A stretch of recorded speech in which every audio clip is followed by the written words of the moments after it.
ماہرین فلکیات نے 3 ممکنہ سرفراز سیارے دریافت کیے ہیں جو قریب ہی واقع نارنجی پونے ستارے کے گرد چکر لگا رہے ہیں۔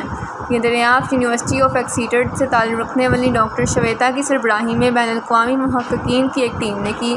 یہ دریافت سیارے زمین سے تقریباً 55 نوری سال فاصلے پر موجود ستارے HT 48498 کے گرد گردش کر رہے ہیں، اور یہ سیارے زمینی اعتبار سے بالترتیب 7، 38 اور 151 دنوں میں اپنے میزبان ستارے کے گرد ایک چکر مکمل کرتے ہیں۔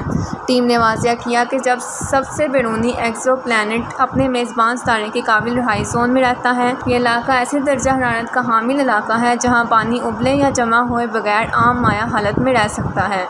گولڈی لاک نامی یہ خطہ ممکنہ طور پر معاون زندگی کے لیے مثالی سمجھا جاتا ہے۔ محققین نے اس دریافت کی اہمیت پر روشنی ڈالتے ہوئے کہا کہ یہ نارنجی ستارہ کسی حد تک ہمارے سورج سے مشابہت رکھتا ہے اور سورج جیسے ستارے کے گرد رہنے کے قابل زون میں سرفراز کی میزبانی کے قریب ترین سیاروں کے نظام کی نمائندگی کرتا ہے۔ تحقیق کے نتائج 24 جون 2024 کو جزیرے MNRAS میں شامل ہوئی تھیں۔